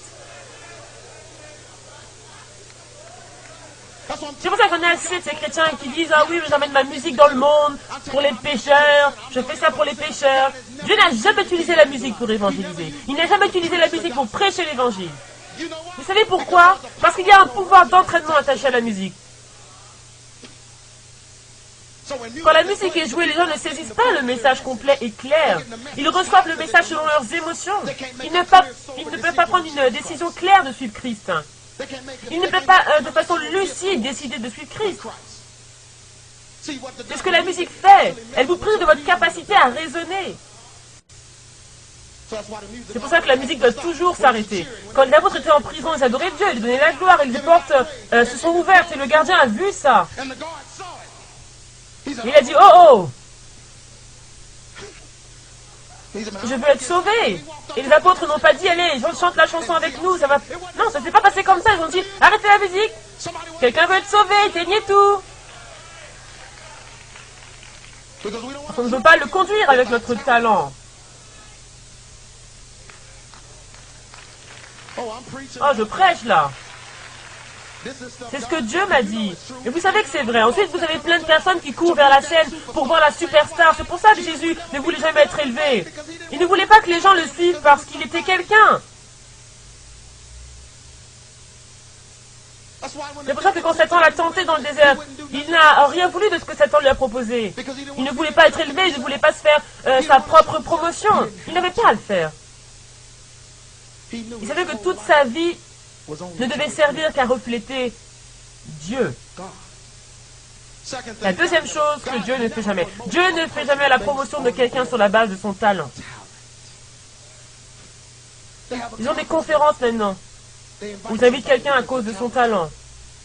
Ils font sa promotion, le mettent sur le devant de la scène, en font des stars. Alors qu'ils n'ont même pas encore soumis toute leur vie à Dieu. Ils mettent des prédicateurs sur la scène juste parce qu'ils ont l'habilité de conduire des foules. Un pasteur m'a dit, écoute, on ne peut pas te faire venir car tu ne rapportes pas d'argent.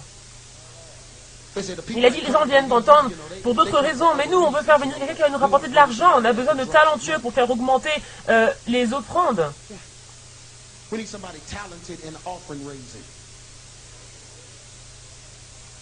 Quelqu'un de talentueux pour te manipuler, pour te voler ton argent. Allez donner $1000 pour les 1000 jours.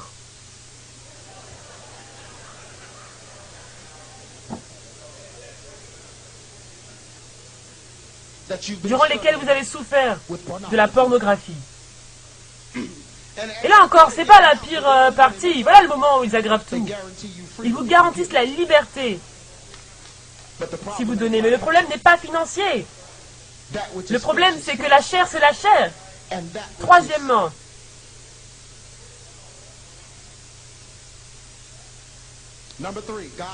Dieu ne choisit jamais la personne qui cherche à être choisie. Et je vais clore avec ça. Avoir un but moteur. Cherchez Dieu pour votre projet dans la vie. Cherchez Dieu sans cesse. Quand tu attends à ce qu'il te donne quelque chose, cherche-le. Vous savez que tout ce que vous faites, c'est l'éloigner. Tout ce que vous faites, c'est l'éloigner davantage.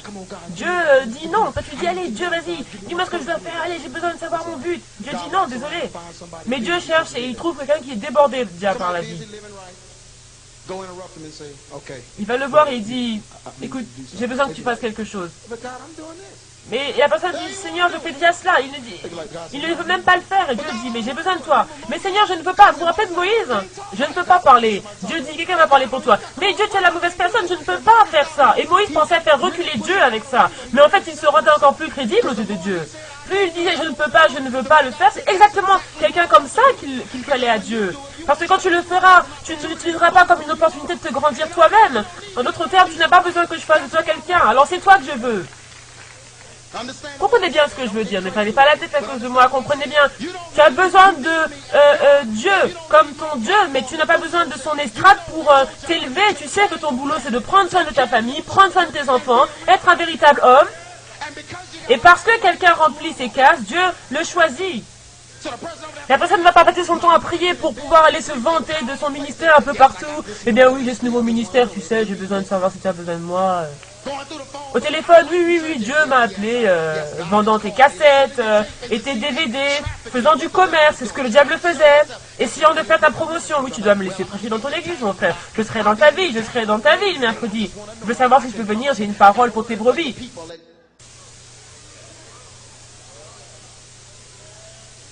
Et c'est là que l'histoire de l'homosexualité arrive. Parce que le pasteur demande, je veux juste savoir jusqu'où tu peux aller pour participer à ma conférence.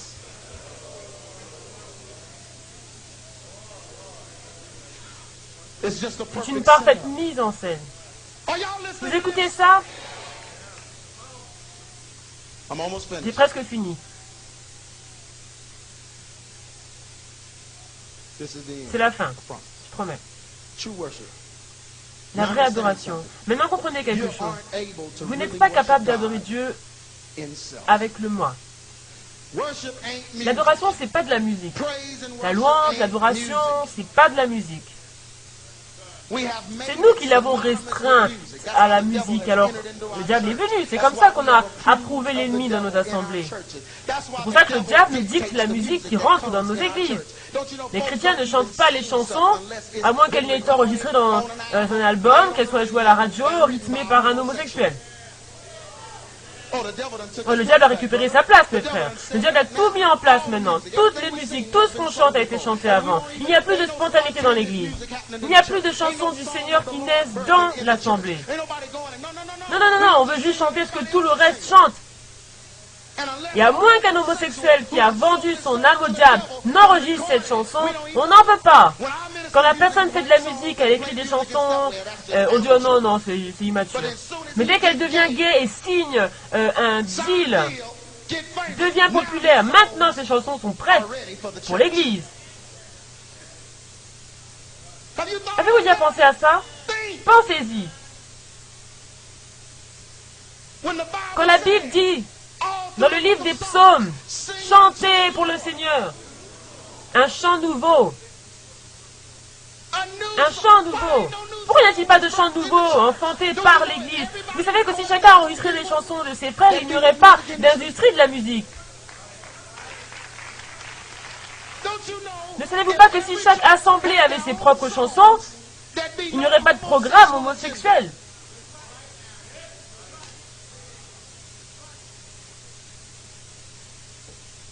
Mais la vraie adoration, et je finis avec ça, la vraie adoration vient en premier lieu avec le déni de soi. L'adoration, c'est un style de vie. C'est la façon dont vous marchez.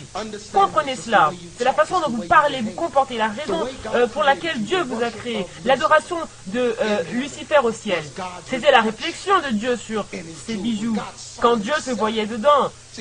Dieu est la seule personne à pouvoir faire sa promotion. Quand Dieu voyait son reflet, son image, c'était de l'adoration. Quand les anges voyaient son image, ils l'adoraient. Le diable reflétait Dieu. Mais Dieu a dit, ça ne suffit pas. Maintenant, je veux des personnes qui vont me ressembler. Vous voyez ce que j'ai appris, et je vais fermer avec ça. Les vrais adorateurs, si vous prenez par exemple Michael Jackson, il est populaire.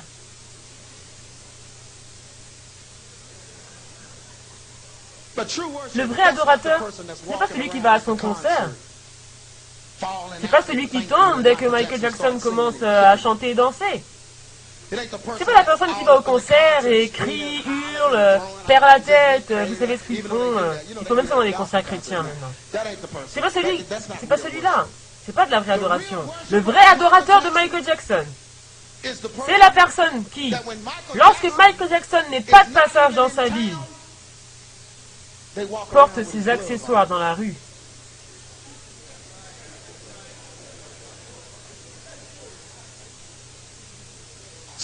Le véritable adorateur de Michael Jackson, Quand Michael Jackson n'est même pas dans sa ville, il va mettre les mêmes vêtements que lui, en faisant. Le véritable adorateur de quelque chose ou quelqu'un, c'est la personne qui est conforme à l'image de la chose ou de la personne.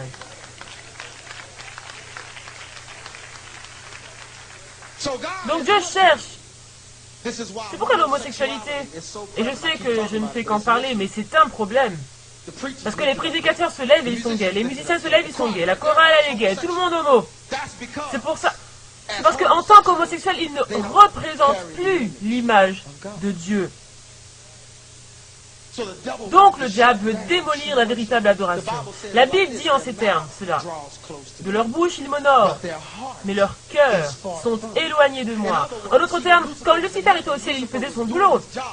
Mais il avait un autre plan. Et Dieu regarde à tous ces homosexuels dans l'église qui chantent et tout ça. Et il dit, c'est pas mieux que ce que Lucifer faisait. Parce qu'ils chantent des choses à propos de moi, mais ils ont un autre plan dans leur cœur.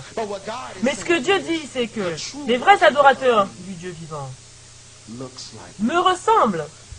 Ça veut dire quand ils ne sont pas à l'église, quand aucune musique n'est jouée, quand personne ne chante, ils sont à la maison ou à l'extérieur, ils lui ressemblent. Ce qui veut dire que quand aucune personne de l'église ne se trouve dans les parages, ou parle en langue, tape des mains, quand aucun prédicateur ne les environne, ils continuent de lui ressembler, parce qu'ils sont conformes à son image.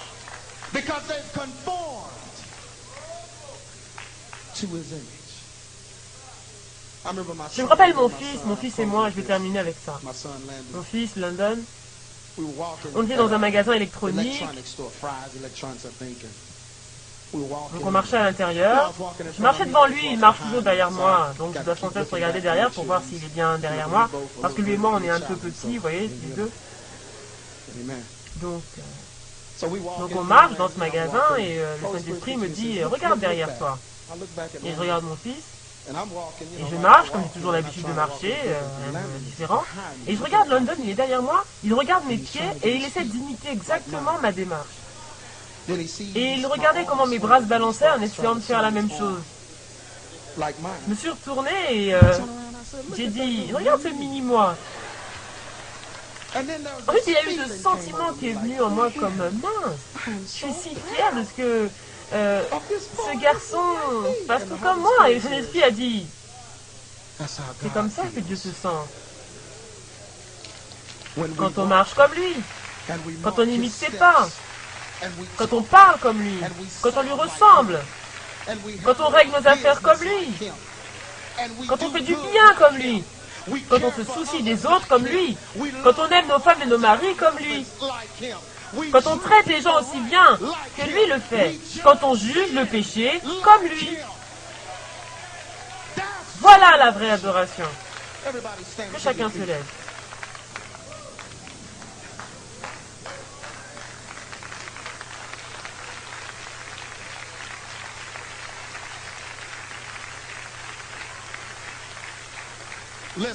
Écoutez, je ne sais pas qui vous êtes, mais je sais que ce message vous a touché, comme il m'a touché.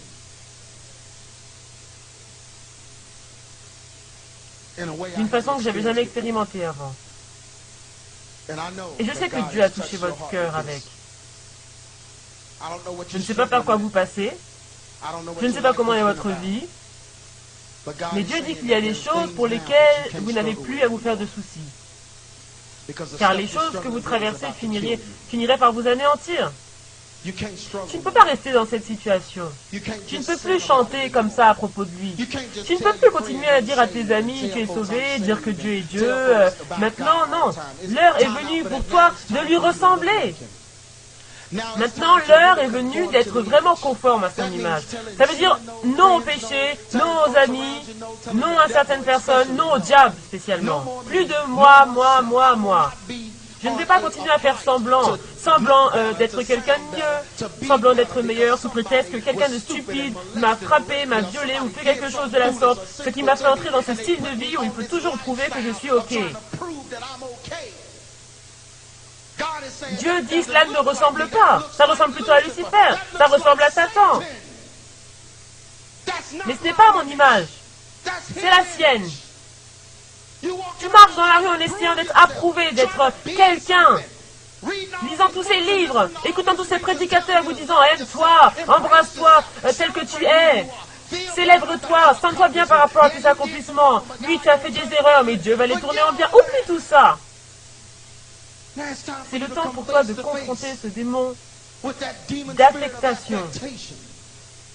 Et dis-lui, je ne vais plus prétendre dorénavant.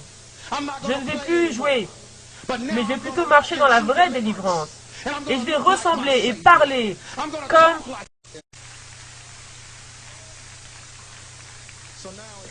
Donc, il est temps pour moi maintenant d'être conforme à l'image du Fils, de ressembler à celui qui m'a sauvé.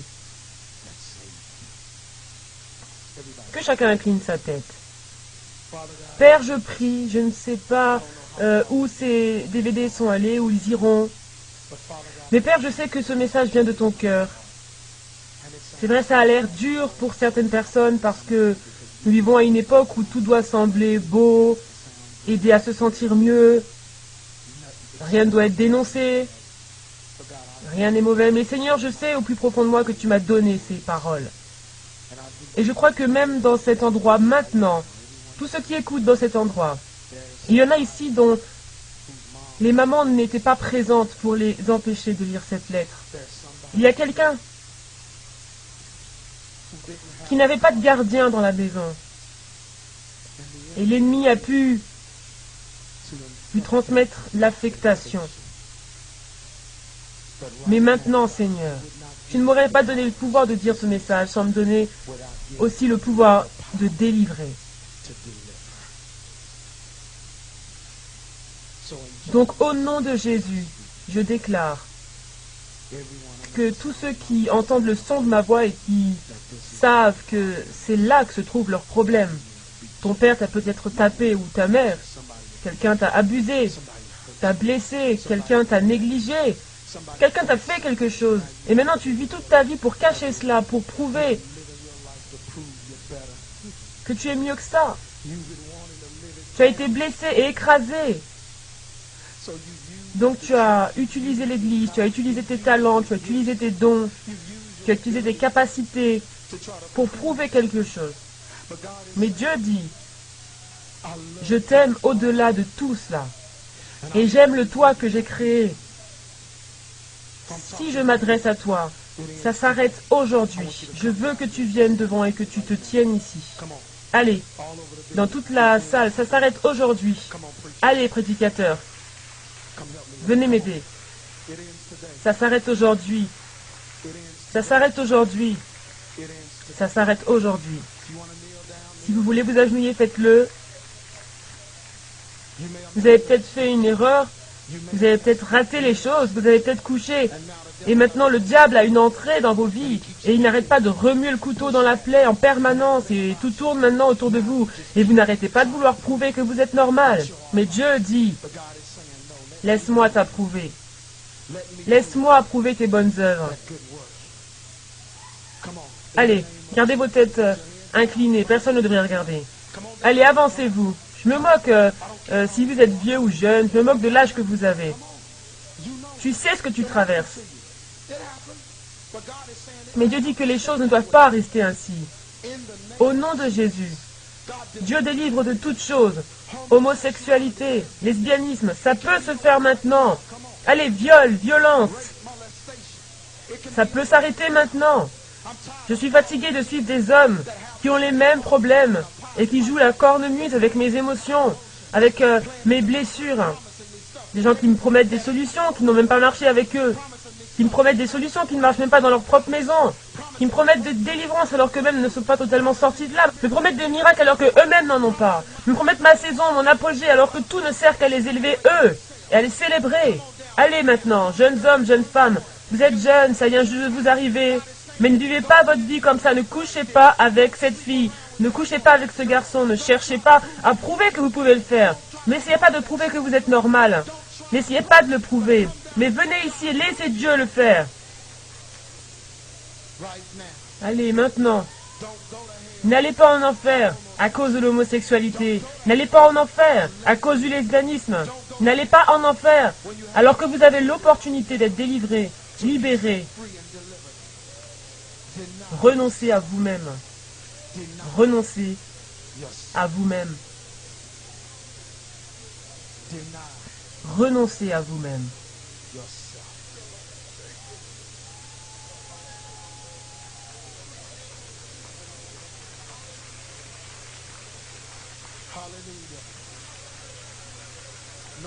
Plus d'heures à passer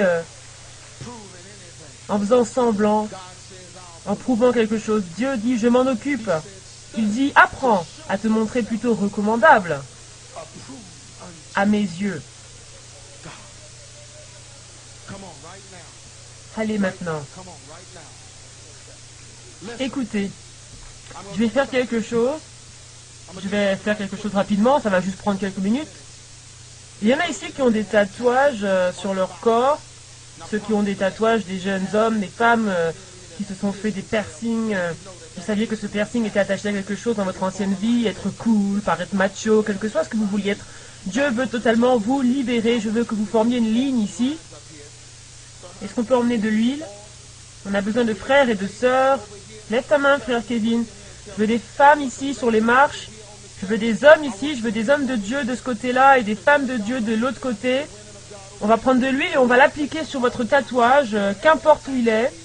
On va enlever le pouvoir qui est dessus. On va déclarer sa mort, sa perte totale de pouvoir. Et on va croire en Dieu qui vous en délivrera. Les boucles d'oreilles, jeunes hommes, enlevez cette saleté, jetez ces ordures ici. Maintenant, abandonne-le au vrai Dieu, le vrai Dieu vivant. Apportez ça ici. Et on va vous mettre de l'huile là où ces boucles étaient. On va ordonner que vos oreilles se referment. Allez, jeunes hommes, on va annuler l'effet de ce tatouage. On va croire en Dieu pour annuler ces choses. Touchez-les sur les oreilles s'ils enlèvent les boucles d'oreilles. Il n'y a plus rien de cool à porter ça dorénavant. Plus besoin d'essayer d'être quelqu'un d'autre dorénavant. Maintenant, c'est ce que Dieu veut que tu sois. Regardez ces jeunes hommes. Quelqu'un veut être libéré aujourd'hui. Vous devez prier maintenant. Vous devez vous réjouir. Allez, ne sortez pas, j'ai besoin de vos prières maintenant.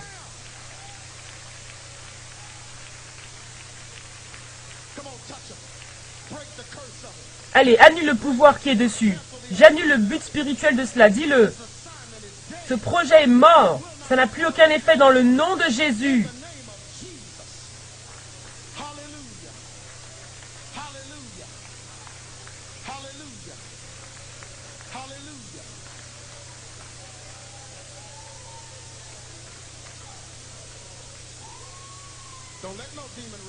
Ne laissez pas les démons se soulever ici.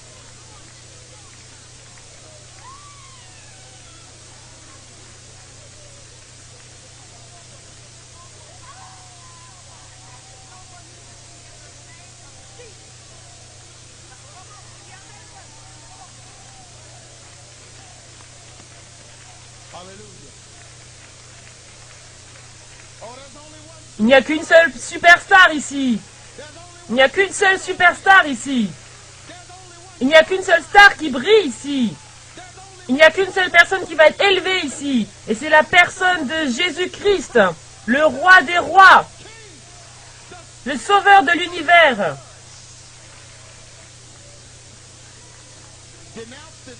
Allez, dénoncez ces choses maintenant. Vous devez dénoncer les fraternités, les sociétés secrètes. Si vous avez des tatouages qui viennent de là, vous devez le dénoncer. Allez, dénoncez ça. Vous avez de la musique dans vos maisons qui n'est pas de Dieu, dénoncez cela. Les relations qui ne sont pas de Dieu, dénoncez-les. Allez, dénoncez ces tatouages, les tatouages des gangs, dénoncez tout cela. Les sociétés secrètes. Renoncez à ce gang.